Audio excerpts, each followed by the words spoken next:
네, 오늘은 선택을 보면 믿음이 보인다, 선택을 보면 믿음이 보인다 라는 제목으로 하나님 말씀 증거하도록 하겠습니다. 그 신앙생활이라는 것은 갈등과 새로운 전진의 연속입니다. 그러니까 왜 갈등이 벌어지는 것입니까? 전진하니까 갈등이 생기는 것입니다. 안주하면은 갈등도 없습니다. 그런데 있는 자리를 떠나서 자꾸 앞으로 전진하려고 그러다 보니까 저항이 생기는 거잖아요. 그래서 전진과 저항은 동시에 나타나는 것입니다. 자전거 좀 타보셨습니까? 자전거 탈 때 최고의 장애가 뭔지 아십니까? 바람입니다. 바람. 그러니까 뒤에서 바람이 불 때는 자전거 타기 너무 신납니다. 쉽게 가요.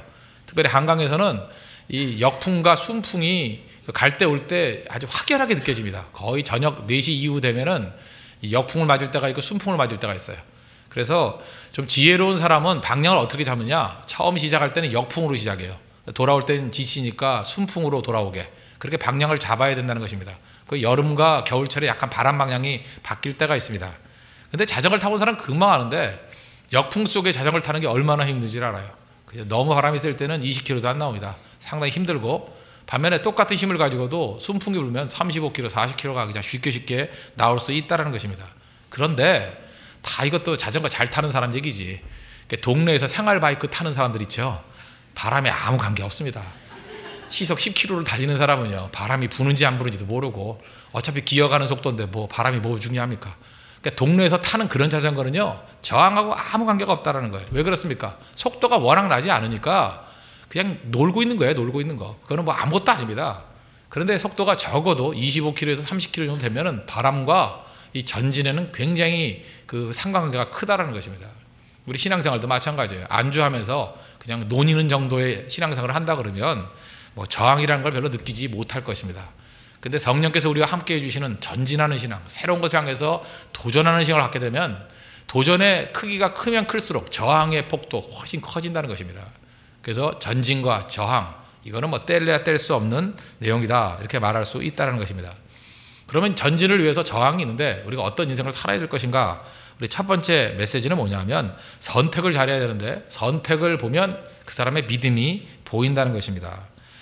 12장 1절부터 아브라함이 부르심이 있는 내용들이 쭉 나옵니다. 믿음을 가지고 하나님께서 가라는 땅으로 간 것이 가나안 땅이었습니다. 근데 가나안 땅에 왔더니 기근이 있었습니다.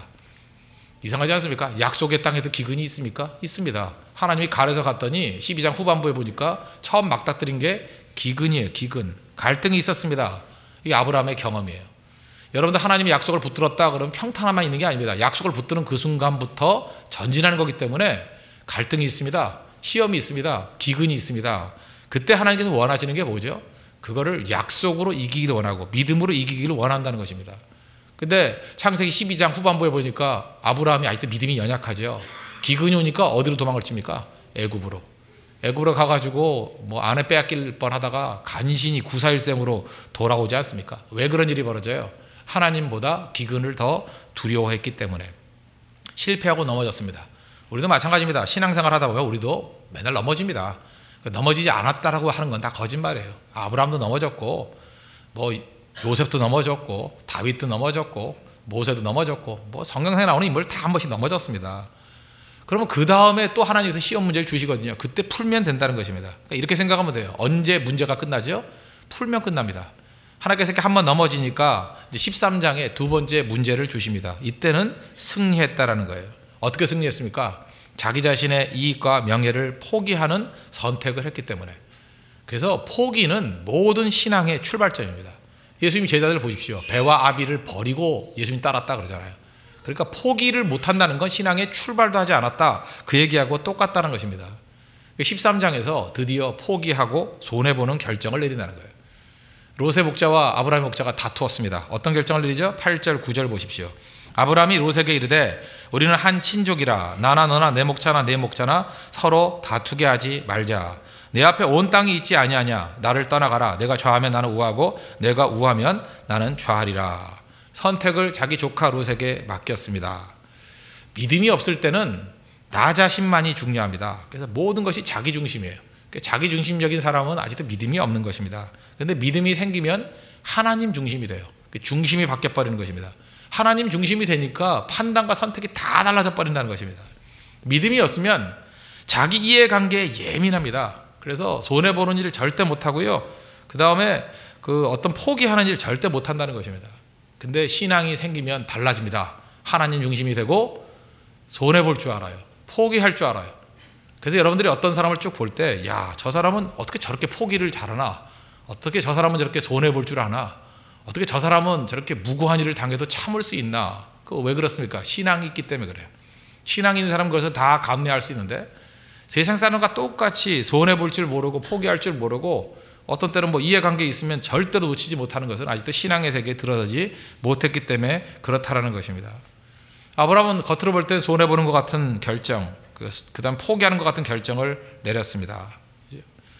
이게 신앙의 출발이라는 거예요. 신앙의 출발은 언제나 여기서부터 시작된다는 것입니다. 그래서 여러분들 그 에스더서에 보면은 멋진 표현 다 외우고 있죠. 죽으면 죽으리다. 죽으면 죽으리다. If I perish, I perish. 내가 죽으면 죽으리다. 또 그 다음에 야곱이 했던 얘기 기억나시죠? 내가 잃으면 잃으리다. 아들. 포기입니다. 그때부터 신앙이 새로운 차원으로 열리기 시작한다는 거예요. 그래서 포기하고 양보하는 모습을 보면서 야, 저 사람은 드디어 신앙의 새로운 세계가 열리는구나. 하나님의 생명에 들어갔구나. 그걸 깨닫기 시작한다는 것입니다. 누구나 예배가 없다는 것입니다. 반면에 롯은 어땠습니까? 롯에게도 이렇게 선택권이 넘겨졌으니까 아마 이랬으면 얼마나 아름답겠어요. 아이, 무슨 소리입니까? 제가 선택할 수 없습니다. 저도 포기하고 손해보겠습니다. 삼촌이 결정하십시오. 이랬으면 아마 거기서 새로운 아름다운 또 새로운 스토리가 쭉 나왔을 것입니다. 그런데 롯은 손해보지 않고 하나님의 선택보다는 자기 자신의 이해관계라는 걸 선택을 했습니다. 10절 보십시오. 이에 롯이 눈을 들어 요단 지역을 바라본즉 소알까지 온 땅의 물이 넉넉하니 여호와께서 소돔과 고모라를 멸하시기 전이었으므로 여호와의 동상 같고 애굽 땅과 같았더라. 롯은 선택권을 잘못 사용했습니다. 자기가 본 세계가 행복을 줄 것이라고 생각해서 그거 선택했습니다. 지금 이게 롯의 결정이 딴 사람이라고 생각하지 마십시오. 우리 한 사람 한 사람 우리의 결정이에요. 그들이 눈으로 볼 때, 그죠? 고린도후서 5장 7절 보니까 믿음의 사람의 특징이 뭐예요? We live by faith. 믿음으로 살아가지 not by sight. 보이는 것을 살지 않는다. 그런데 정확하게 롯은 뭐로 살아가고 있어요? 그죠? 롯 live by sight잖아요. 보이는 것을 살아가잖아요. 반면에 아브라함은 어떻습니까? 에이브라함 live by faith. 믿음으로 살아가잖아요. 그 차이예요. 그 차이. 눈에 보이는 거, 눈에 어떤 게 보였습니까? 물이 넉넉하다. 이건 뭐예요? 농사 잘 되고 모든 것이 풍족하다. 세 가지 조건을 얘기하는데 또 하나는 여호와의 동산 같다. 에덴 동산을 생각할 정도로 조건이 완벽해요. 환경이 완벽합니다. 조건과 환경 바라본 거죠. 그 다음에 애굽 땅과 같았다. 무슨 얘기입니까? 찬란한 도시 문명을 자랑하던 그 애굽의 편리함과 화려함. 우리들이 다 추구하는 거 아닙니까? 믿는 사람들도 이런 거 추구하잖아요. 화려함, 편리함, 완벽한 조건과 환경, 그리고 풍족함. 우리가 다 추구하는 거 아니에요. 그거 바라보고 롯은 21세기에 우리 현대인들과 거의 비슷한 결정을 내렸다는 거예요. 여기다 하고 선택했다는 것입니다. 왜요? 매료당했기 때문에. 근데 그 땅 이름을 뭐라 그래요? 우리는 알죠. 소돔과 고모라.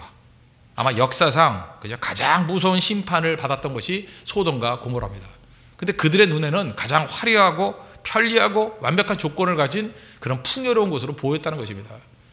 우리도 지금 소돔과 고모라를 선택 가능성이 커요. 우리 자연인을 그대로 놔두고 자연인이 결정을 내린다 그러면 소돔과 고모라의 결정이 크다는 것입니다. 그래서 특별히 여기 여러 명의 총각들 계시는데 절대로 우리 자매들의 화려함을 보고 속으면 안 됩니다. 화려함은 항상 속이는 거예요. 화려한 거는 뭔가 이렇게 문제가 있습니다. 오늘 그 율동하던 두 자매 보니까 굉장히 소박하죠. 소박하다 못해 촌스럽죠. 이 안에 신앙이 있고 능력이 있고 그런 거예요. 아니 뭐 나쁜 뜻은 아닙니다. 나쁜 뜻 굉장히 소박하잖아요. 그죠? 신앙이 좋고. 근데 화려해가지고 여기서 짙은 화장하고 리스트 짙게 바르고 그죠? 뭐 짧은 미니스커트 입고 나와가지고 한다 그러면 현란함은 있겠죠. 화려함은 있겠죠. 그러나 거기는 함정이라는 거예요. 함정. 우리 선택할 때 한번 보십시오. 제가 볼 때 한 세 가지 정도 생각할 수 있을 것 같아요. 지금 롯과 같은 결정을 내릴 때 첫째는 거주지고 어디 살 것인가, 또 하나는 직장이고 또 하나는 배우자. 이 세 가지를 가지고 선택을 한번 해보면 내가 롯과 같은 사람인가 아브라함 같은 사람인가를 금방 알 수 있다는 것입니다. 거주지 많은 가능성이 있습니다. 여러분 어떤 집에 살기를 원해요? 만약에 여러분들이 웬만한 선택의 가능성이 있다 그러면 집값이 오를 곳 그런 데 살고 싶죠? 그죠? 여기가 집값이 올라. 또 하나 염두에 두는 게 뭐예요? 한국 사람 같으면 자녀 교육이 어디에 유리한가 뭐 다 이런 거예요. 그래서 집값이 오를 가능성이 크고 자녀 교육이 좋은 곳을 좋은 곳이라 그러잖아요. 그런데 그 안에 고려사항에 넣지 않은 게 뭐예요? 거기에 말씀이 있나? 그게 거기에 예배가 가능한가? 이런 걸 크게 생각하지 않아요. 그렇다면 롯이라는 겁니다. 롯의 결정이 뭐 다른 건지 아십니까?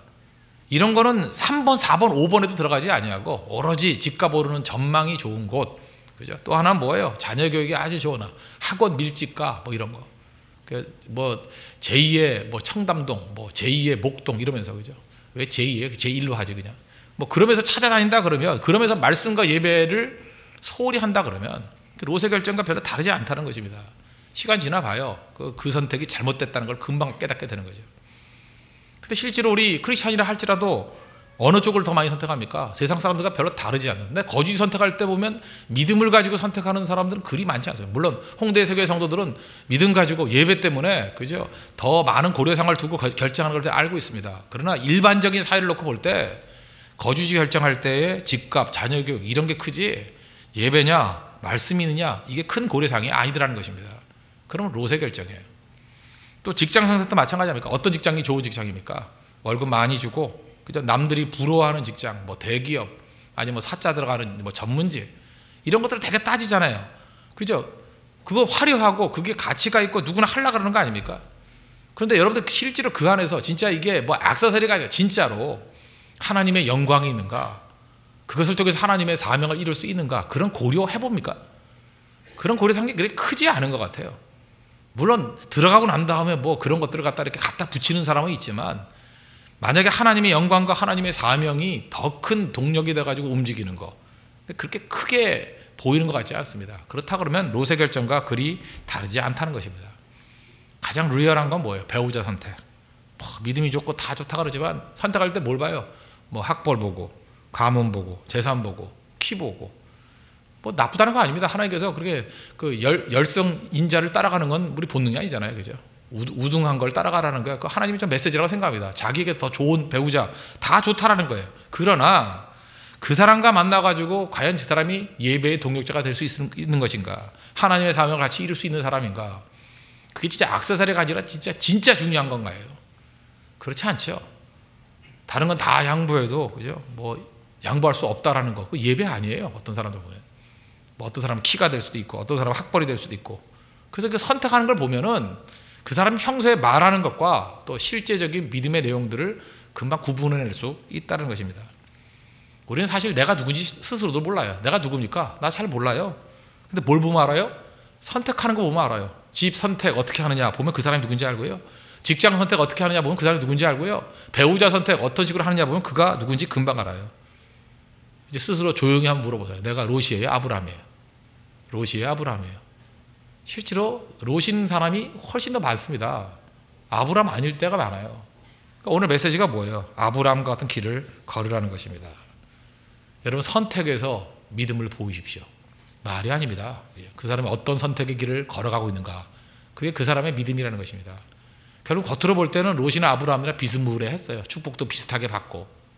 그런데 결정적으로 믿음의 사람인 아브라함은 하나님을 선택했고, 롯은 사람의 선호하는 것을 선택했다는 것입니다. 결과는 다 아시잖아요. 하나 망했고 하나는 흥했죠. 하나님의 길을 걸을 때만 흥함이 있다는 것입니다. 그래서 내 눈에 보기에 좋아 보이는 것이 나를 행복하게 만드는 게 절대로 아니라는 거예요. 아브라함 보십시오. 하나님의 길을 선택했을 때 하나님이 주시는 복으로, 그런 진정으로 누릴 수 있는 우리 거룩한 인생이 되었다는 것입니다. 그래서 오늘 기도할 때 꼭 기도하십시오. 하나님, 여러 가지 선택이 있을 때 그 선택을 통해서 믿음을 드러나게 해 주십시오. 뒤집어 얘기하면 믿음으로 선택하게 해 주십시오. 선택에는 반드시 믿음이 들어가야 된다는 것입니다. 믿음의 내용이 없다 그러면 우리 선택이 우리 미래를 바꿔버린다는 거예요. 그래서 믿음을 통해서 바른 선택을 하고 그 선택이 여러분의 믿음을 증명하는 우리 거룩한 인생 되기를 축원합니다. 두 번째 단계는 바른 선택은 반드시 하나님을 만난다는 것입니다. 바른 선택은 하나님 만난다는 거예요.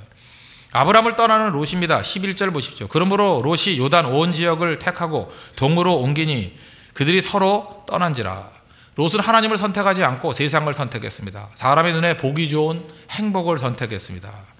근데 이 선택에는 책임이 있는 거죠. 이 선택 때문에 롯이 얼마나 어려운 일을 당합니까? 그죠? 자기 아내는 소금기둥 돼버렸고, 또 입에 담기도 부끄럽지만 그 두 딸과의 사이에서 자손이 나오잖아요. 암몬과 모압 족속 아니에요. 그저 해괴막직한 일 벌어지고 큰 대가를 치렀죠. 거기다가 죽을 뻔한 고비 넘기고, 그러니까 결국은 잘못된 선택은 우리 삶의 모든 부분을 불행하게 만든다는 것입니다. 그러므로 우리가 순간순간마다 하나님께 기도하면서 하나님 바른 선택하게 해주십시오. 믿음의 선택하게 해주십시오.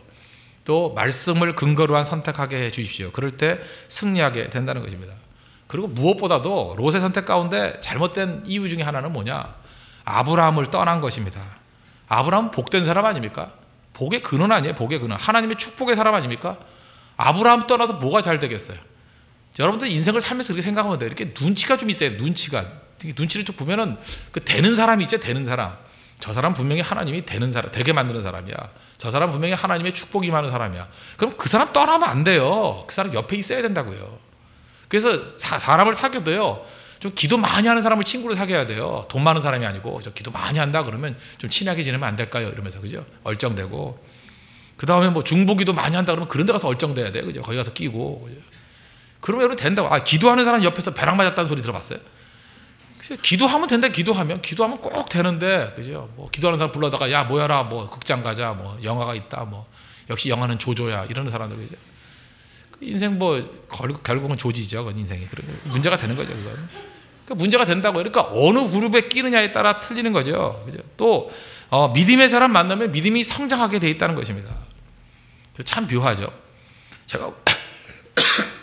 제가 보니까 사람마다 성향이 잘 변화가 안 되는 것 같아요. 그러니까 처음부터 믿음직한 사람이 있지 않습니까? 믿음 있는 사람. 근데 그 교제를 20년, 30년 해도 변함이 없어요. 역시 믿을 만한 사람이에요. 그 사람 믿음의 사람이고, 위기순간 와서 도와주고, 위기순간 믿음의 기도해주고요, 위기순간 하든 붙들어줘요. 근데 처음부터 만날 때 이 사람은 뭐 믿음의 사람은 아니고, 어떤 때는 약간 동정심도 있어요. 내가 좀 잘 도와줘야지. 그러다가 어쩌다가 피할 수 없어가지고 사귀게 된 사람이 있지 않습니까? 꼭 보면 위기순간에 배신하고요, 돌이키고. 참 그런 걸 보면서 야, 좋은 교제와 충성된 친구를 만나는 게 얼마나 중요한 것인가. 그래서 여러분, 큰일을 하려고 하는 사람일수록 자기 주변을 좀 정리를 해야 됩니다. 정리를. 그러니까 한 80% 정도는 충성스러운 사람으로 이렇게 포진을 시켜야 되고요. 그 다음 뭐 그런 사람과만 교제할 수는 없잖아요. 연약한 사람들을 교제하더라도 무게중심을 거기다 두면 안 돼. 절대로. 그건 도와주는 거지, 철저하게. 그러지 않으면 삶 전체가 다 흔들려 버린다는 것입니다. 근데 사람이 너무 피곤해져 버리면 나중에 몰라요. 그죠? 누가 충성된 사람인지 아니었는지. 생각만 조금만 해도 정리가 되는데 그 정리가 안 되는 거예요. 그래서 엉뚱한 사람 믿고 의지하다가 넘어지고 깨지는 경우도 많이 있더라는 것입니다. 자리가 중요하죠. 오늘 새벽에 말씀드리지 않았습니까? 시냇가에 심은 나무가 시절을 조차, 계절을 조차 많은 과실을 맺는 이유가 뭐예요? 자리를 잘 잡았기 때문에. 그러니까 자리. 어떤 자리를 잡느냐, 어떤 위치에 놓이느냐에 따라서 인생이 확 달라진다는 것입니다. 그래서 우리 주변의 친구들도 시냇가에 심은 나무 같이 좋은, 그죠? 사람으로 포진시켜야 될 것이고, 교회도 마찬가지예요. 말씀이 있는 교회에 잘 포진시켜야 될 것이고, 자기 집도 마찬가지예요. 어떻게 하면 이게 말씀이 흐르는 곳에 있어야 될 것인가. 이 자리를 잘 잡는 거, 이게 중요하다는 것입니다. 그런데 그런 의미에서 롯은 지혜가 없었어요. 아브라함이라는 이는 어마어마하게 큰 축복의 통로를 떠나잖아요. 이게 바보 아니에요? 여러분 주변에 혹시 아브라함 같이 느껴지는 사람이 있습니까? 죽을 때까지 발이 가장이 붙잡고 절대 놓으면 안 돼요. 그죠? 가긴 어딜 가? 죽어도 못 보내. 내가 어떻게 널 보내? 그 노래 부르면서, 그죠? 죽어도 못 보내. 보내면 안 돼. 보내면. 그죠? 간다 그래도 난 죽어도 따라가겠습니다. 롯이 그랬잖아요. 시어머니 나오미. 그죠? 걔도 어딜 가요? 가기는. 어머니가 가는 곳에 내가 가고, 그죠? 어머니가 그 죽는 곳에 묻히는 곳에 나도 묻히고, 어머니 하나님이 내 하나님이 되고, 어머니 민족이 내 민족이 되겠습니다. 그렇게 들붙었다. 클링 투. 그죠? 이렇게 들붙으니까 그의 인생이 바뀌어버렸잖아요. 자리죠, 자리. 신앙생활이라는 거는요, 내 의지보다도 자리예요. 어떤 자리에 내가 머물러 있는가. 그게 중요하다는 것입니다. 롯은 어리석게도 아브라함을 떠났다는 거예요. 12절 보십시오. 아브라함은 가나안 땅에 거주하였고 롯은 그 지역의 도시들에 머무르며 그 장막을 옮겨 소돔까지 이르렀더라. 어쨌든 간에 12장에서 아픈 경험을 했기 때문에 아브라함은 가나안을 떠나지 않았다고 얘기를 해요. 왜? 가나안은 약속의 땅이니까. 외롭고 기근이 있는 땅이지만 약속의 땅이니까 절대 떠나지 않았어요. 최종적으로 승리했죠. 반면에 롯은 세상과 물질을 따라서 인간적인 행복을 추구하는 곳으로 갔어요. 여기 재미있는 표현이 뭐예요? 소돔까지 이르렀다. 소돔까지. 물질을 선택하면요, 어디까지 가요? 소돔까지 가요. 처음에는 뭐 소돔까지 갈 마음 없더라도 한 발 한 발 들이대다 보면 결국 소돔까지 가게 돼 있다고요. 이게 밑으로 깔려서 내려가 떨어지는 거예요.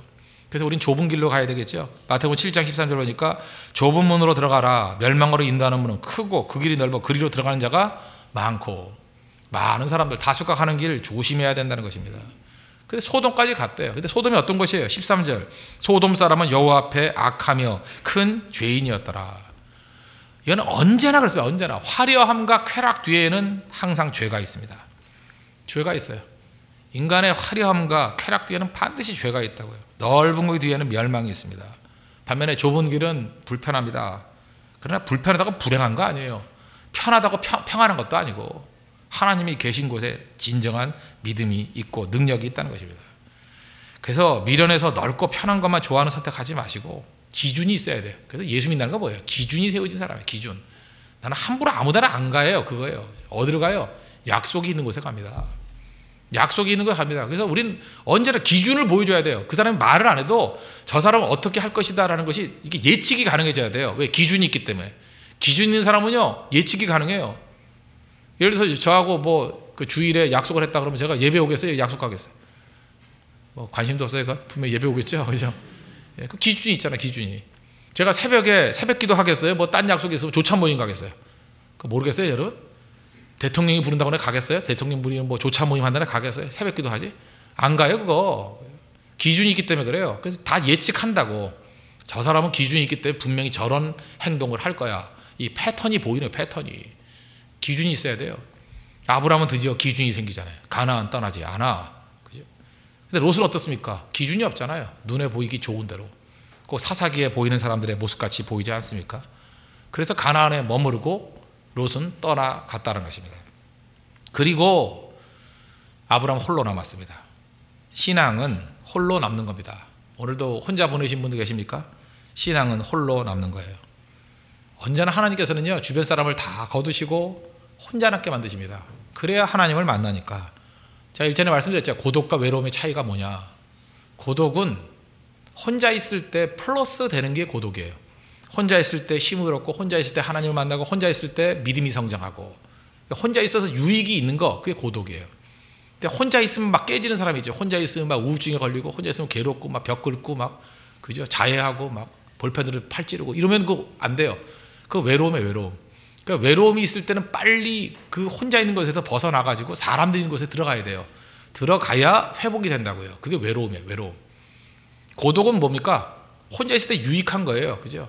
그래서 사람들 많이 모여 있을 때 자꾸만 자기 힘이 빠져나가고 에너지가 탈진이 되고 그 다음에 또 무엇인가 유익이 없다 그러면 빨리 그걸 벗어나야 돼요. 그래서 고독의 시간을 가져야 돼요. 홀로 있는 시간을 가져야 돼요. 그 요한복음 6장 같은 데 보니까 오병이어 기적을 행하고 난 다음에 많은 사람들이 와가지고 예수님을 왕 삼으라고 했습니다. 우리 임금 대라, 임금 대라. 거기 예수님 계속 있었으면 도움이 안 됐다고 생각했다고요. 따로 나오셔서 홀로예요. 혼자서 산에 가셔서 기도하셨어요. 그건 고독의 시간이에요. 혼자 있는 게 유익한 시간이에요. 혼자 있어서 더 힘을 얻는 시간. 지금 이 시간은 아브라함에게 고독의 시간이에요. 혼자 있는 것 진짜 유익했습니다. 왜요? 살아계신 하나님을 만나잖아요. 이런 시간은요 수천 명, 수만 명을 만나는 것보다 훨씬 유익한 시간입니다. 하나님을 만나는, 전능하신 하나님을 만나는 시간. 그래서 고독의 시간이 없는 사람 지금 큰 인물 한 명도 없어요. 고독의 시간이 있어야 됩니다. 어떤 사람은 고독과 외로움을 착각해 가지고 혼자 있어서 깨지는 사람, 그건 그 사람 혼자 있으면 안 돼요. 그건 나와야 되는 거고 구분할 줄 알아야 된다는 것입니다. 그러니까 신앙을 가지면 고독해져요. 그죠? 하나님께 고독하게 만드신다. 그래야 하나님을 만날 수 있으니까. 롯이 떠난 이후에 하나님이 아브라함을 만나 주십니다. 14절 보십시오. 롯이 아브라함을 떠난 후에, 이게 중요한 거죠. 여호와께서 아브라함에게 이르시되 너는 눈을 들어 너 있는 곳에서 북쪽과 남쪽 그리고 동쪽과 서쪽을 바라보라. 언제 찾아오셨습니까? 롯이 떠나고 난 다음에. 언제 하나님이 오시나요? 우리 주변에 의지할 만한 사람들이 다 떠나고 난 다음에. 분명히 아브라함이 갈등하고 고민할 때도 하나님께서는 옆에 계셨습니다. 옆에 계시면서 그냥 참견 안 하시고 보고 계신 거예요. 그래서 포기하고 손해보는 선택을 했지요. 그리고 롯도 떠났지요. 그 다음에 비로소 하나님이 찾아오신 것입니다. 그게 뭐예요? 하나님이 옆에서 기다리고 계셨다는 거예요. 하나님의 시계가 있습니다. 하나님의 시계는 우리 이런 시계가 아니에요. 하나님의 시계가 있어요. 하나님은 하나님의 타이밍에 정확하게 맞춰가지고 우리에게 등장하십니다. 옆에 계시다가 그 다음에 등장하신다는 거예요. 그러므로 하나님이 기다리고 계신 것을 하나님의 부재라고 착각하지 마십시오. 하나님 옆에서 분명히 계시는데, 기다리고 계시는데, 하나님 어디 계십니까? 하나님 어디 계십니까? 그런데 쓸데없는 소리예요. 뭘 어디 계셔? 옆에 있는데. 옆에 있는데 가만히 있을 뿐이에요. 사람 그럴 수 있잖아요. 가만히 있는 게 도와줄 수 있는 거잖아요. 그래서 우리 옆에서 하나님께서는요, 성령과 함께 우리의 한숨을 보고 계시고요, 우리의 눈물을 보고 계시고요, 우리의 기도를 들으시고요, 우리의 믿음이 성숙해지기를 기다리고 계신다는 것입니다. 왜요? 지금 개입하면 도움이 안 된다는 거예요. 그때 신앙의 근육이 길러지는 시간이거든요. 그래서 저는 느껴요. 그죠? 저는 뭐 어려움이 있을 때 고독한 시간이거든요. 말씀 읽고 기도하고 막 할 때 어떤 때는 하나님께서 막 터치해 주실 때가 있어요. 뭐 예를 들어서 예배 드릴 때, 지난주에 저녁 같은 데 그랬어요. 뭐 예배 드릴 때 하나님이 오셔서 막 어루만져 주신 게 느껴지잖아요. 그렇게 임재하실 때도 있는데, 혼자서 기도할 때도 아무도 보는 사람 없어서 주님이 나타나셔가지고 좀 이렇게 어루만져 주시면 좋겠는데, 그죠? 우리 둘이니까 이제 까놓고 얘기하죠. 뭐 아무도 보는 사람 없잖아. 이러면 좋겠는데, 조용해요. 뭐 나타나지 않아. 근데 저는 느껴요. 그죠? 여기 계신다고. 그죠? 분명히 계시는데 말씀 안 하고 계셔요. 뭐냐? 지금 저의 그 한숨과 기도와 몸부림, 그걸 보고 계신다고. 그러다가 하나님의 정확한 타이밍 때 주님이 오시는 거예요. 제가 느끼는 건 뭐냐? 저도 눈치가 있기 때문에 이렇게 인기척이 느껴지거든요. 분명히 보고 계세요. 딱 돌아보면 딱 숨으시고 그러는데 분명히 보고 계신다, 옆에서. 그죠? 이제 보고 계셔요. 지금 분명히 그죠? 내가 뭐 하는지 다 안다. 그래서 보고 계시는군요. 그죠? 아무 소리 없이 굉장히 조용하신 하나님이시군요. 네. 그렇게 말하면서 이렇게 한다고요. 그죠? 지금 듣고 계시죠? 지금 뭐 하는지 알고 계시죠? 대화하는 거예요. 분명히 보고 계신다고요. 그러다가 결정적인 순간에 주님이 오셔가지고 내가 이제까지 너를 돌보고 있었다 라고 다 말씀해 주시는 거예요. 여러분, 계란이 부화할 때 그 21일 정도 돼야지 부화되는 거 아닙니까? 한 19일쯤 됐을 때 인위적으로 껍질을 깨주면 도와주는 거예요? 도와주는 거냐고, 그게? 아니죠. 생명을 잃게 만드는 거예요. 그 껍질 깰 때 안에 있는 병아리가, 그죠? 병아리가 이렇게 깨고 나올 때, 출탁 동기라 그러잖아요. 그죠? 막 치고 나올라 그럴 때 어미가 살짝 도와주는 줄탁이 있거든요. 그때 그 정도 빼놓고는 인간이 가서 도와주면 죽이는 거예요. 하나님께서 우리에게 왜 안 도와주시죠? 우리 안 죽이려고, 영적 생명을 살리려고, 영적 새로운 탄생을 알리려고. 그래서 우리에게도 스트러글이 필요해요. 21일 동안에. 그죠? 병아리가 이렇게 깨 나오듯이 믿음의 그런 부화 과정이 필요하다고요. 근데 힘들고 어렵잖아요. 그때 주님 보고 계신다니까요. 보고 계시면서 이제 금이 쫙 갈라졌을 때 그때 줄탁이죠. 그때 오셔서 탁 도와주신다고요. 그리고 우리를 맞이해 주신다는 것입니다. 그게 하나님이 일하시는 방법이에요. 그러니까 여러분들, 하나님이 부재다, 하나님이 가만히 계십니까? 그렇지 않아요. 바른 선택하면 반드시 하나님께서 우리에게 만나 주신다는 것입니다. 이제 세교회 개척한 지 이제 4개월 좀 넘었습니다. 그러다 보니까 뭐 여러분들 뭐 별 생각 다 하실 거예요. 하나님께서 뭐 초대교 같이 짠 임하셔가지고 그냥 모든 거 다 해주시고 도깨비 방망이 같이 임하셨으면 좋겠다. 그게 복이에요? 그렇게 안 하시죠. 왜 그래요? 한 사람 한 사람 선택하시고 이런 부활의 과정을 주시는 거예요. 얼마나 성도들이 지금 기도 많이 했습니까? 성숙합니까? 그죠? 문제를 가지고 이렇게 싸움을 벌였습니까? 그러는 과정 속에서 얼마나 성숙해졌어요. 이제는 진짜 홍대세교회가 내 교회다, 내가 생명 받아서 피 흘려 사신 주님의 교회를 사랑합니다, 이런 고백이 저절로 나오고, 교회를 위해서 눈물이 나오는 성도들이 얼마나 많아졌어요. 시간이 필요한 거예요. 시간이. 하나님 선택할 때 하나님께서 가장 좋은 하나님의 시기에, 하나님의 타이밍에 우리와 함께 주신다는 것입니다. 그래서 중요한 건 뭐냐? 바른 선택하면요, 언제나 하나님이 만나 주신다는 거예요. 이 확신이 있어야 됩니다. 여러분, 성도 한 사람 한 사람이 걸어가는 이 바른 길이라는 확신이 있습니까? 말씀의 길이라는 확신이 있습니까? 그럼 걱정하지 마라. 이게 바른 선택이라는 양심의 소리에 확신이 있고 성령의 보증이 있다 그러면 그 길 가보십시오. 마지막에 하나님께서 꼭 도와주시는 승리의 길을 맛보게 된다는 것입니다. 그래서 결론, 바른 선택은 반드시 하나님을 만난다는 거예요. 아브라함이 바른 선택했습니다. 하나님께서 만나 주시잖아요. 우리도 바른 선택을 합니다. 하나님 만나 주실 것입니다. 만나고 계십니다. 그게 메시지라는 거예요. 그 세 번째 단계는 무엇입니까? 하나님을 만나면 새로운 세계가 활짝 열린다는 것입니다. 새로운 세계가. 기근과 갈등, 그죠? 그 다음에 믿음 가지고 있더니만 하나님 만났습니다. 이제 새로운 세계가 열리잖아요. 아브라함이 한 번도 보지 못한 세계입니다. 상상도 못하는 세계예요. 가보지 못한 세계를 꿈꾸기 시작합니다. 인간의 경험이란 건 뻔해요. 인간 경험이 뭡니까? 여러분, 일생 한번 저랑 한번 같이 살아볼까요? 이제 중고등학생입니다. 공부 열심히 했어요. 뭐 별로 한 사람도 없겠지만 공부 열심히 했어요. 시험 잘 봤어요. 어느 대학 갈까요? 뭐 말로니까 서울대학 갈까요? 예, 서울대학 갔습니다. 예, 학위도 받았어요. 뭐 학사하기만 해도 불편하죠. 뭐 석사까지 할까요? 박사 지겨우니까 석사만 합시다. 예, 석사 했어요. 그 다음에 어디 갈까요? 가고 싶은데 어디에요? 어느 직장 가고 싶어요? 뭐 가고 싶은 데 없어요? 그냥 우리나라 제일 좋은 회사니까 삼성전자증 간다고 합시다. 거기 갔어요. 가가지고 그 째째하죠, 그죠? 그거 하려면 올라가서 사장 좀 할까요? 한 사람은 사장이 됐다고 하고 거기에, 그죠? 한 사람은 뭐 오너는 있으니까 이거 엎어버리고 우리가 회장할까요? 예? 그렇게 할까요? 예. 그 회장이 됐다고 합시다. 재벌이 됐어요, 재벌이. 그러면 몇 년쯤 걸릴까요? 한 30년, 40년 걸릴 거 아니에요? 그리고 늙었어요. 그럼 여러분들이 보람찬 인생 살았다, 그 고백이 나올 것 같아요? 그리고 과로로 죽었어요. 한 줌의 죄예요. 아무것도 아니에요. 어떤 한 인간이 있었는데 공부 열심히 해가지고 재벌회사에 들어가서 재벌 꺾어버리고 지가 재벌 됐더라. 그리고 죽어서 한 줌의 죄 됐다. 그게 뭐예요? 아무것도 아니지.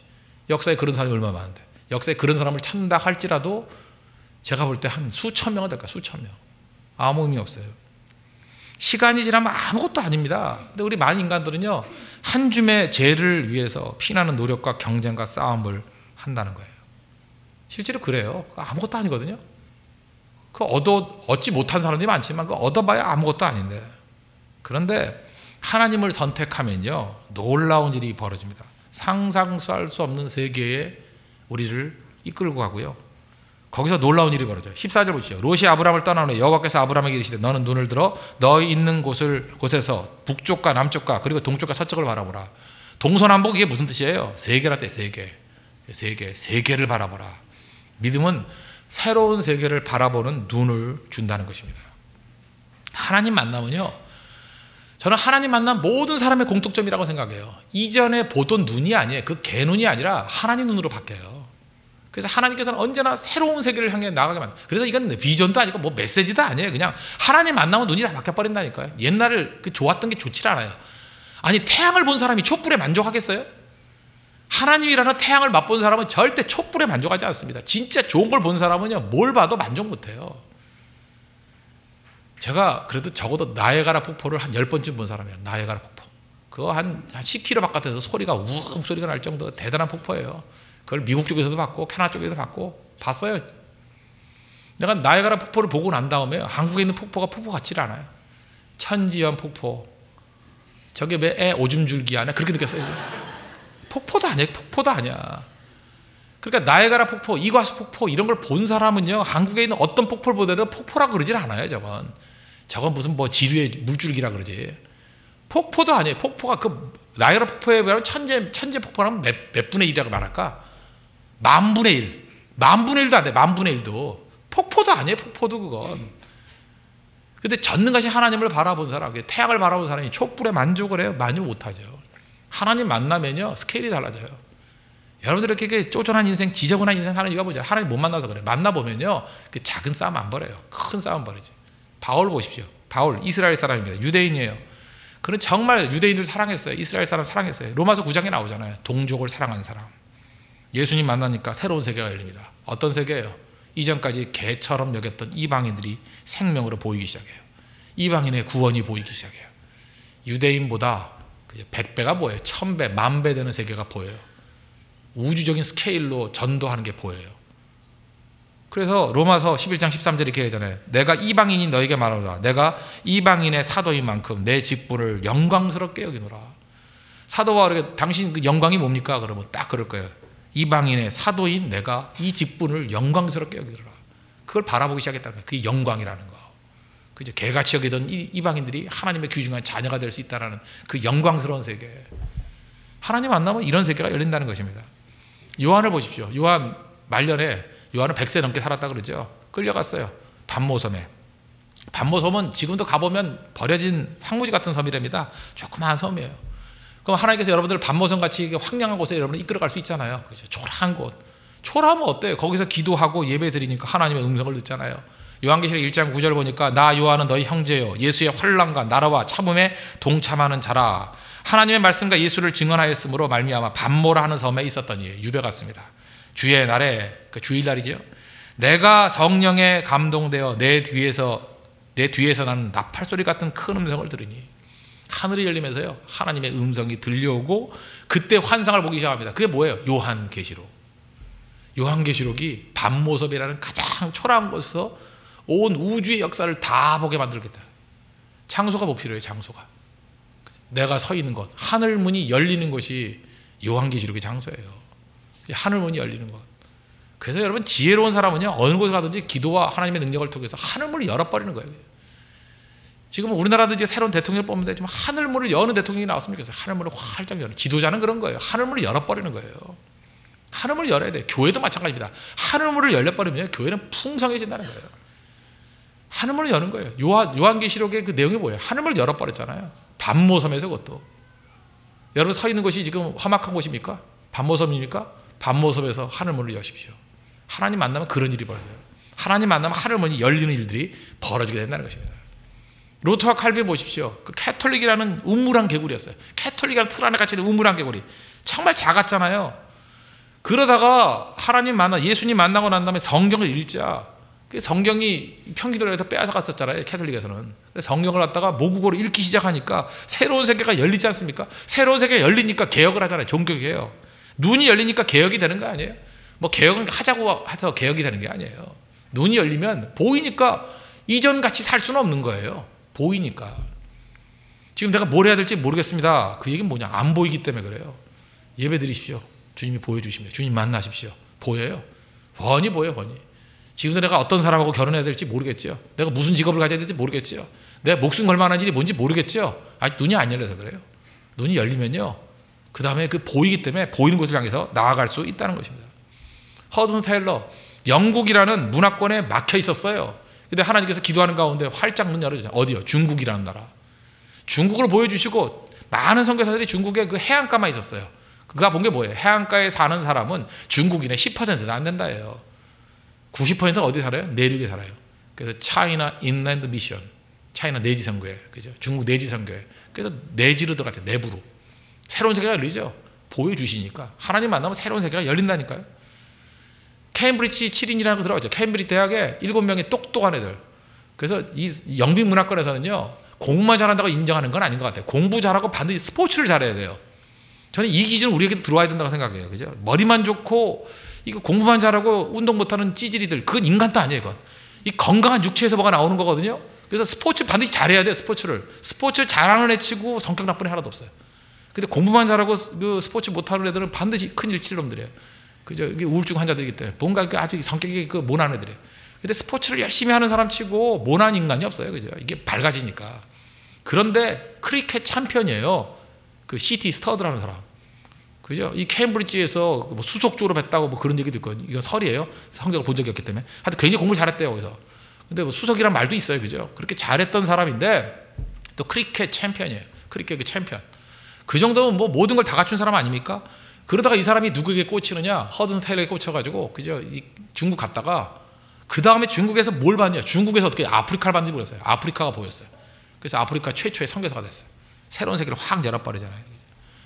이 아프리카라는 것이 선교의 대상지구나, 복음을 증거하는 대상지구나. 언제나 새로운 세계를 열었던 사람들을 보면요, 하나님 만난 사람들입니다. 하나님 만나야 새로운 세계가 열려요.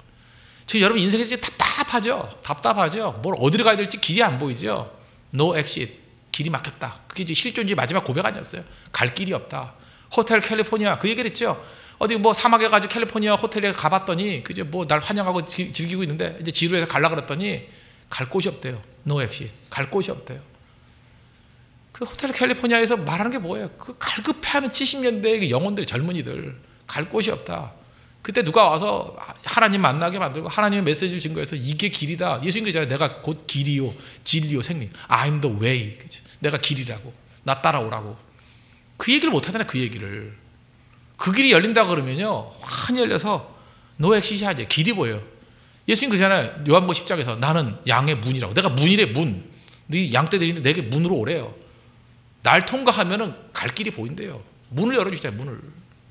예수님이 답이라는 것입니다. 근데 그게 없잖아요. 그게. 바른 선택하면 하나님 만납니다. 만나면 새로운 세계가 열려요. 홍대석의 모든 성도들이 지금같이 사는 것이 아니라 이제 남은 평생 열린 문 속에 살아가면요, 여러분은 1년을 살아도 다른 사람들 100년 산가보다 훨씬 나은 인생 삽니다. 문이 열려야 돼요. 하늘 문이 열려야 되고 여러분의 앞길이 열려야 된다는 것입니다. 하나님 만나면 새로운 세계가 열립니다. 우리가 보통 30배, 60배, 100배 그러죠. 눈이 열려봐요. 100배는 장난이에요. 장난. 100배가 뭐니까 10,000배, 100,000배, 억, 억소리 나는 인생이 된다는 거예요. 하나님께서 그렇게 문을 열어주신다는 것입니다. 여기 14절 보십시오. 다시 한번. 롯이 아브라함을 떠나는 후에 여호와께서 아브라함에게 이르시되 너는 눈을 들어 너 있는 곳에서. 이게 두 가지가 중요한 것 같아요. 눈을 들어. 너는 눈을 들라. 그게 무슨 얘기예요? 우리 땅만 보고 산다는 거죠. 땅만 보고. 그러니까 하나님 만나면 하나님께서 하시는 일이 뭐냐면 눈을 들어서 안 보이는 부분을 보라는 거예요. 제가 일전에 그 지방에 갔을 때 그 돼지 치는 분들한테 한번 가본 적이 있거든요. 얘네 칼럼도 쓴 적이 있는데 거기 갔더니 그분이 그렇게 설명하더라고. 목사님 돼지의 속성에 대해서 아시냐고. 아니 잘 모릅니다. 그냥 먹기나 좋아하지 난 돼지 잘 모릅니다. 그랬더니 뭐 그분이 몇 가지 설명해 주더라고요. 기억나는 거 뭐 돼지는 무지 빠르대요. 뛰면 못 잡는데요. 우리 인간보다 빠르대요. 그 돼지 올림픽에 가보면 뭐 100m도 한 8초에 뛰는 애가 나온대요. 그죠? 그러니까 돼지 못 잡아요. 돼지 같다고 해서 말하면 안 됩니다. 김준현이 돼지 자격 없어요. 그 속도 갖고는 돼지 아니에요. 그죠? 살이 많을 뿐이지 돼지를 함부로 얘기하면 안 됩니다. 그죠? 돼지 무지 빨라요. 근데 돼지 속성에 대해서 제가 그 한 10대까지 얘기를 했는데 그 중에 제일 인상적이었던 게 하나가 뭐냐면 돼지 목뼈는요 관절이 없대요. 우리가 이거 고개 돌릴 수 있잖아요. 그죠? 그래서 목 운동 하잖아요. 이렇게 국민체조 할 때 하나 둘 셋 이렇게 하잖아요. 그죠? 안 해요? 그렇다고 또 따라서 돌릴 필요는 없고 다 돌잖아요. 관절이 있어서 도는데 돼지는 관절이 없대. 이게 관절이 없고 약간 밑도 숙여져 있대요. 돼지 목살 같은 거 한번 봐요. 거기 움직임 그 증거가 없어요. 안 움직이니까 목살이 쫄깃쫄깃 맛있는 거죠. 움직이지 않아요. 거기는 뼈가 이렇게 굳어져 있대요. 그래서 돼지는 그 각도상 수평선 이상을 볼 수가 없대요. 돼지가 안 보이는 게 뭐예요? 하늘이 안 보인대요. 돼지는 태어나서 죽을 때까지 하늘을 못 보고 사는 존재입니다. 그러니까 돼지죠. 그죠? 돼지 참 불쌍하죠. 근데 돼지 평생에 하늘을 볼 수 있는 기회가 있대요. 언제냐? 뒤집힌 돼지가 하늘을 본대요. 걸어가다가 뭐에 돌멩이 탁 걸려가지고 발라당 이게 뒤집었어요. 발라당. 그랬더니 저게 뭐야? 파라네. 저게 뭐야? 그게 하늘이야 임마. 아시겠어요? 뒤집힌 돼지가 하늘을 본다. 우리 인생 가운데 많은 사람들이 하나님께서 이렇게 돼지같이 살아가는 인생들이 있어요. 밤낮 땅만 쳐다보고 무엇을 먹을까, 무엇을 입을까, 무엇을 마실까, 맨날 땅, 돼지, 그죠? 관절은 다 굳어져가지고 하늘을 볼지도 모르고 기도할 줄도 모르고. 그럴 때는요 어떻게 해서 하늘을 보고 싶어요? 야, 목뼈를 부러뜨려서 보고 싶어요? 하나님은 그렇게 안 하시고 뒤집어지게 만들어요. 걸려서. 그래서 고난당하고 어려움 당할 때 발랑 뒤집어졌을 때 안 보이는 세계가 보이죠? 저게 뭐야? 하늘이야 저게. 저런 세계가 있었어. 그거 바라보는 거죠. 오늘 분명히 수요일날 오신 분들 가운데 분명히 뒤집힌 돼지들이 있어요 지금. 그죠? 하던 일 안 돼가지고 뭐 남자친구한테 헤어져가지고 벌써 얼굴 보니까 그런 사람 몇 명 있어요 지금. 그죠? 사업이 안 돼가지고 뭐 또 의사가 그러죠. 몇 년 못 산다고 뭐 그런 소리 뭐 듣고 그죠? 뭐 이렇게 간이 붓고 뭐 녹내장에 뭐 눈이 안 보인다 그러고 뭐 간치수가 뭐 200이 넘었다 그러고 그죠? 직장에서 쫓겨나고 앞에 있는 형제 그죠? 실업자고 뭐 모자 쓰고 뭐 저런 형제 그죠? 다 그런 일들이 벌어지고 나니까 그죠? 그때 안 보이는 세계가 보인다고요. 왜 그렇게 하나님 만드셔? 왜? 우리 미워서요? 우리 버리려고요? 아니에요.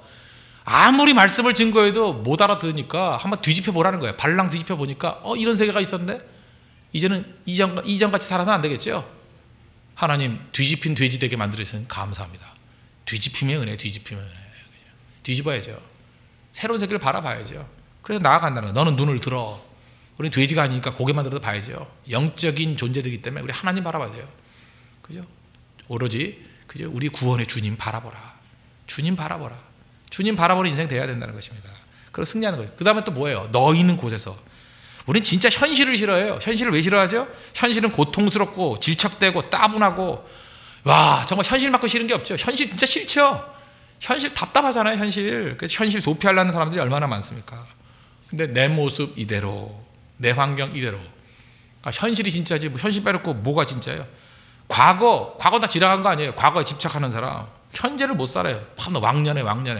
왕년에 뭐 이렇게 왕년해요. 사진을 보내도 요즘 사진을 보내요. 왜 10년 전 사진 보내요? 잠깐만 그거 누군지 못 알아보게. 그 병의 병 그죠 병. 근데 어떤 집사님 사진 보내랬더니 20대 후반 걸 보내요. 지금 48이면서 어쩌란 말이야 나한테 어쩌란 말이야 그 딸이냐 그랬더니 자기래. 근데 그 사진을 왜 보내 그거를. 여기 계시는데 그 병입니다. 그 병이에요 지금. 심각한 병입니다. 오늘 저녁에 다 고치셔야 돼 그거. 그렇게 생기지 않았어요 집사님이. 그건 옛날 모습이지고 이미 다 지나간 거예요. 그건 집착이 집착. 왕년가 무슨 소용이에요 그거. 그때조차도 별로 예쁘지 않았어요. 빨리 지어버려 그거. 뭐 예쁜 건지 알고 촌스럽게. 또 미래에 매여 살는 게 뭐예요? 미래에 매여 살아서 현재를 못 사는 거. 그걸 희망고민이라고 그러지 않아요? 지나치게 희망을 크게 잡아가지고 이제 되지도 않을 일들 뻔히 허황된 꿈꾸고. 그거 아니죠. 우리에게 필요한 건 뭔지 알아요? 우리에게 하나님이 역사하는 때가 언제인지 알아요? 지금 여기. Now and here. 따라해. Now and here. 옆 사람 삿대질하면서 얘기해. Now and here 해요. Now and here. Now and here. 여기와 지금과 여기. 하나님께서 지금과 여기 역사하는 거예요. 너 있는 곳에서 이거 뭐예요? Now and here. 그걸 말하는 거예요. Now and here. 지금 기도해야죠. 뭐 옛날에 기도한 게 뭐 중요해요? 뭐 옛날에 40일 금식 기도했어요. 나 옛날에 400일도 했어요. 뭐 옛날에. 거짓말이에요. 그렇지만 뭐 그런 거 말해서 뭐래? 뭐 과거에. 그죠? 뭐 미래에 40일 기도 몇 번 무슨 필요해? 지금 10분 기도하는 게 중요한 거예요. 지금 해야지 지금. 히브리서 3장 13절. 오직 오늘이라 일컫는 동안에 매일 피차 권면하여 그러잖아요. 오직 오늘이라 일컫는 동안에. 오늘이 중요해요. 오늘. Now and here. 아브라함이 이제 그걸 말씀하고 계시잖아요. 그리고 뭐라 그랬어요? 걸으라 그러죠. 17절. 너는 일어나 그 땅을 종과 행으로 두루 다녀보라. 내가 그것을 내게 주리라. 걸어가라. 악한 마귀는요, 우리에게 무슨 유혹을 주냐, 뭘 하려 그러면 마지막 순간에 도망치게 만들어요. 꼭 보면 그래요. 뭐 네팔 선교 가자 그러면 마지막 순간에 두려움이 막 엄습해가지고 내가 가야 되나 말아야 되나 막 이런 생각하고. 가봐야 될 거 아니에요? 가야지 될 거 아니에요? 네팔 어떻게 할 거예요? 우리 잘 몰라요. 1차 가보면 알 거예요. 가보면 다 나와요. 다 어떻게 해야 될지. 지금 우리가 알고 있는 정보는 아마 80%는 뒤집힐 거고요. 지금 우리가 상상하고 있는 것들의 80%는 다 뒤집힐 거예요. 현장에 가면 다 알아요. 가가지고 계획 세우고 그 다음 2차부터 또 달라질 거예요. 그죠? 가봐야 될 거 아니에요. 아프리카 가봐야 알죠? 안 가보고 뭘 할 거예요? 가면 될 거 아니에요. 못 갈 일이 없잖아요. 가봐야 될 거 아니에요. 그래서 아브라함이 뭐라 그래요? 보여준 거 밟아라. 밟아라. 너는 일어나 그 땅을 종과 행으로 두루 다녀보라. 하나님 그냥 보고 다 가죠. 그럼 끝났어요? 다녀보래요. 걸어보래요. 하나님 약속의 것을 보여주실 대로 걸어봤습니까? 걸어가봐야죠. 뭐 홍대 일대 주십시오. 그러고 맨날 그냥 상수에서 전철만 타고 다니시는 분들 회개하셔야 돼요. 홍대 일대를 다 하려고 그러면 걸어 다녀야 될까요? 걸어 다니고 카페도 가봐야 되고, 그죠? 닭집도 가봐야 되고, 뭐 여기저기 스파게티집도 가봐야 되고, 가봐야 될 거 아니에요. 뭐 하다못해 뭐 가가지고 무슨 뭐죠? 에일랜드 이런 데 가봐야 될 거 아니에요. 가방에서 한 10만 원짜리 사보고 바가지도 써보고 가봐야 될 거 아니에요. 야, 이런 데구나. 무서운 곳이구나. 그죠? 커피 프린스 검락도 한번 가봐야 되고, 야, 이렇게 커피가 비싸구나. 맛 되게 없구나. 그럼 가봐야지 알 거 아니에요. 가봐야. 그죠? 가봐야죠. 여기 성경 말씀 그대로입니다. 종과 행으로 두루 다녀보고. 안 가려는 사람이 있어요. 그죠? 가려는 사람이 밤낮 집에 처박혀 있으려고 그러고. 그때부터 문제죠. 그리고 현재 내가 하는 일들에 대해서 미래의 꿈을 꿔야 돼요. 꿈을. 지금 우리 아기 엄마들 많이 계시지 않습니까? 나는 아기들 바라보면서 항상 기도하는 게 그래요. 여기서 인물들이 나오기를 원합니다. 진짜 인물 나올 거예요. 엄마들이 이렇게 돼. 기저귀를 빨면서 나는 장차 모세가 될 아기의 기저귀를 빨고 있다. 그래야 돼요. 요즘에 기저귀를 빨지 않죠. 하기스니까. 모세의 하기스를 버릴 것이다. 이렇게 생각하면서 그걸 갈아줘야 돼. 그런 마음을 가져야죠. 그렇잖아요. 이 안에서 무슨 일이 벌어지지 않아요. 제가 지금도 잊혀지지 않는 게 뭐냐면, 제가 어렸을 때 그 도남동에 살았는데, 도남동에 살 때 우리 교회 다녔던 사람이 누군지 알아요? 그게 최진실이에요. 그때 그렇게 유명한 배우가 될지 몰랐어요. 그때도 뭐 예쁘장하게 생기지 막 조그만 애라서 뭐 별거 아닌 줄 알았더니 굉장히 무시했거든요. 그때 좀 잘해줬으면, 그죠? 좋은 관계 맺고 지금 건강하게 서 있을 건데. 그 다음에 우리 교회 성가대 제 후배, 3년 후배가 누군지 알아요? 김동규예요. 김동규. 지금 뭐 세계적인 뭐 바리톤 뭐 테너 가수라며요? 몰라요? 그 코스요? 우리 교회 성가대였어요. 저한테 배우고 그랬어요. 노래 못한다고. 근데 그렇게 세계적인 가수가 될지 누가 알았어요? 그때 잘 못했어요. 그죠? 다 같은 교회 출신이에요. 같은 교회 출신. 그 다음 제가 이제 포에버 21 그 회장님들로 옛날에 자바시장 계실 때 그렇게 유명한 분들 아니었어요. 근데 제가 보니까요, 아무것도 아니었던 분들이 말씀 붙들고 기도하고 그랬더니, 그죠? 어떤 사람들은 뭐 하나님 나라에 이제 뭐 수천 배로 쓰임 받는 사람이 있고, 또 믿음이 있든 없든 간에 하나님께서 어떻게 사용될지 모르는 사람으로 커가더라는 거예요. 함부로 사람 무시하는 거 아닙니다. 그래서 여러분 옆에 있는 사람들 교제 잘해야 돼. 이거 뭐가 될지 몰라요. 그죠? 내가 어떤 우리 교수하는 형제 내가 보면서 이 친구는 분명히, 내가 보니까 이 사람은 분명히 총장이 될 것 같아요. 그래서 잘 봐달라고. 그죠? 제가 미리부터 얘기해요. 당신 총장 잘하라고. 좀 더 기도하라고. 가능하겠죠? 분명히 그래요. 지금 이 앞에 앉아있는 형제가 저한테 그런 얘기를 했어요. 지금 직장에 나와가지고 지금 실업자로 있는데 뭐라고 얘기하느냐. 지금 준비하려고 그래. 한 달 동안에. 자기의 꿈이 뭐냐 그랬더니 한 달에 11조 300억 하는 거래요. 그럼 웃어야 될 거 아니에요? 300억. 야, 300만 원도 없는 주제에 300억? 그러면 안 된다는 거예요. 300억 한다? 나 믿었어요. 그죠? 나 믿어요. 나 믿는 거 알죠? 예, 믿어요. 나 300억 믿어요. 그거 내가 보니까 웬만한 그 기업 하나 만들면 가능해. 그 애플 같은 거 만들면 가능하더라고. 애플보다 더한 거예요. 파인애플 하나 만드세요. 파인애플. 또 생각하니까 믿어주는 게 뭐 세금 받아요 누가? 난 믿어요. 그죠? 저런 뻥치는 거 나 다 믿어요. 그래. 아멘. 될 거다. 뭐 어떤 사람은 저한테 비행기 사주겠대요. 나 믿었어요. 비행기 안 사줘 봐라. 그냥. 비행기 사준대 나한테 비행기 타고 다니면서 전 세계 돌아다니면서 말씀 증거하라고. 저를 비행기 사주라고. 뭐 장난감인데 사주겠지. 하여튼 비행기 사준대요. 그런 거 절대 나는 부인 안 해요. 나 다 믿는다고. 내가 다 적어놨어요. 지금 수첩에다 다 적어놨어요. 적어놓고 기도하고. 하나님 앞에서 우리가 가져야 될 생각이 뭔지 아시겠죠? 하나님께서 주신 그 비전 붙들고 현실 속에서 충성스럽게 살아가는 거, 그게 필요하다는 것입니다. 그때에 이 허황됨이 아니고 이 now and here, 이게 가능한 이유가 뭐예요? 하나님께서 그 엄청나게 많은 비전을 주시고 현실로 돌아왔더니 내용이 뭡니까? 18절. 이에 아브라함이 장막을 옮겨 헤브론에 있는 마몰의 상수리 수풀. 현실은 뭐예요? 수풀이에요. 수풀. 들판에 있어요. 근데 거기서 뭐 했어요? 거기서 여호와를 위하여 제단을 쌓았더라. 이 성도의 모습입니다. 하나님께서 어마어마한 꿈과 비전을 주셨는데 현실 모양을 보니까 요모양요꼴이에요. 그렇지만 그것이 살아서 그것이 현실화되는 방법이 어디에 있습니까? 여호와를 위하여 제단을 쌓았더라. 예배자가 될 때 놀라운 능력이 나타나는 것입니다. 예배가 되면요 믿음이 살아나요. 예배 드려보십시오. 내 안에 믿음이 막 살아나요. 오늘도 여러분 예배 드린 가운데 지금 어마어마한 믿음이 살아났을 거예요. 다 죽었던 믿음이 살아나고요. 믿음이 막 커질 거고 아마 옛날보다 믿음이 100배 됐을 거예요. 적어도 100배. 그죠? 그래서 표정이 다르잖아요. 표정이. 그죠? 이 스케일이 달라질 거라고요. 또 상황이 변화가 돼요. 진짜. 예배 드리면 상황이 쫙 변화가 돼요. 조금 전까지 박대하던 사람이 갑자기 밥 사준다고 그러고 커피 먹자고 막 연락 올 거예요. 그죠? 상황이 변하고 기적이 일어나요. 기적이 막 일어나고요. 그 다음에 내 안에 능력이 나타나요. 그래서 제단을 쌓을 때 믿음의 사람이 일어서게 된다는 것입니다. 교회가 뭔지 알아요? 믿음의 사람을 이렇게 세우는 거예요. 그죠? 이렇게 세우는 거. 오늘 예배를 통해서 이런 믿음의 일어나는 역사가 나타나는 축복된 용들 되기를 바랍니다. 그래서 하나님 만나면 눈이 바뀌고 새로운 세계를 열리고 새로운 세계가 현실로 드러나게 되는 축복과 은혜가 넘쳐나게 된다는 것입니다. 이런 은혜를 누리는 믿음의 종 되기를 축원합니다. 말씀 결론 맺겠습니다. 정리하면 뭐예요? 선택이 중요하다 그랬죠? 선택, 포기와 손해하는 바른 선택을 하라.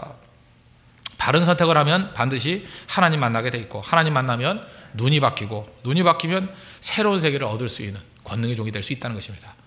우리 창세기 13장에 나오는 이 비전이 여러분 개인의 삶과 우리 교회와 우리 민족 가운데 임하는 능력과 현실이 되는 축복이 임하기를 기원합니다. 기도하겠습니다. 이 시간 이 말씀을 놓고 다 같이 하나님 앞에 간구하도록 하겠습니다. 바른 선택을 하고 또 바른 선택을 통해서 하나님을 만나고 하나님 만나서 눈이 열리고 새로운 세계가 열려서 현실화될 수 있도록 해달라고 다 같이 하나님 앞에 간구하도록 하겠습니다.